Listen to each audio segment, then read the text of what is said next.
All right, Capricorn, welcome to your weekly Sidereal Astrology forecast. This is for the 9th through the 15th of November. My name is Athen, and this is for Sidereal Astrology. So if you're new to this type of astrology, do check the description down below.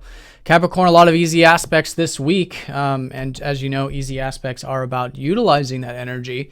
Oftentimes when we do have squares and whatnot, it sort of prompts us to take action, but it's always a great time to utilize these opportunities, these gateways, these openings, which are certainly coming into the mix this week. As you can see, pretty much all easy aspects.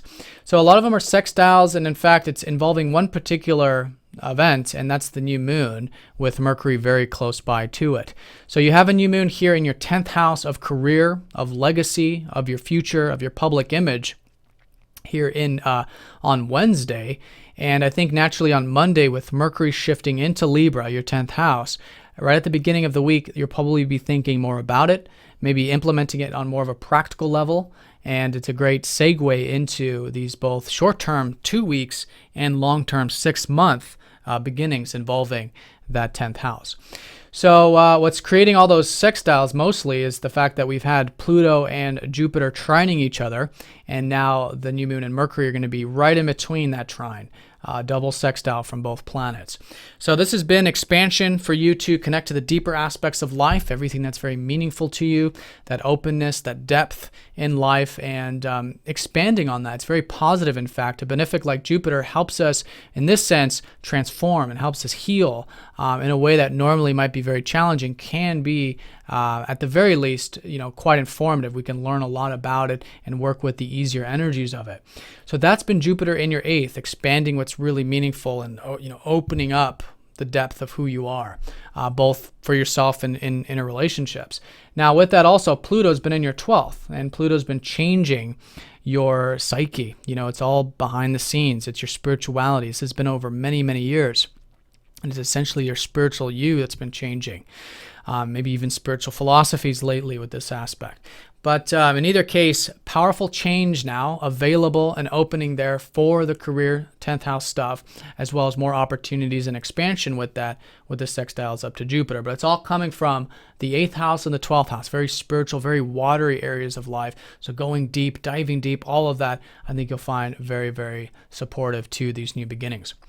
So that's the focal points, and later in the week we do have Mars going over the North Node in the 9th. So there's been a lot of activity in your 9th house of expansion, of travel, of maybe philosophy, spirituality, anything that essentially opens your horizons.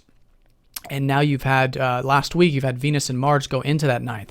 So this is very important because the past 2 years has been this North Node transiting this 9th house of yours to help you put energy into expansion and learning more about life in general, and philosophy and astrology and anything else that's 9th house related.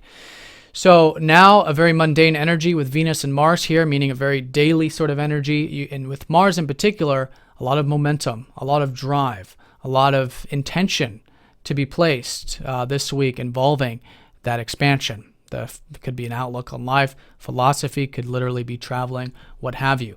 Now, Venus here means you can continue to enjoy this stuff quite a bit too, actually, as a sort of backdrop energy. She's not, she's going to be sextiling up to Saturn, your ruler, later in the week. So quite impactful around Friday, when you probably will be feeling that enjoyment, the enjoyment of more of the expansive energies of life. So definitely a great sort of weekend, later part of the week, to connect with those 9th house matters. So that's essentially the week in a nutshell. The high points, or at least the focal point, being this new moon. Of course, this week, the energies will probably be quite low, because that's usually how it is with the new moon. It depends on your personal chart and what kind of moon you're born under too.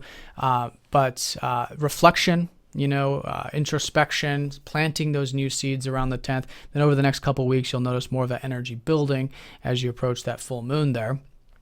And shifts and changes to your life path for all of us, specifically around your view of life and your philosophy and really what's possible in life too, which is the 9th. Now, Mars does rule your 11th and your 4th house, so there could be positive changes around home and family. And just to kind of put this in perspective, Mars going over the North Node happens only once every 2.5 years. So in that, sort of timetable, shifts and changes with home, family, shifts and changes with your community or your friends or networking, even your visions for the future, which is Mars ruling that 11th.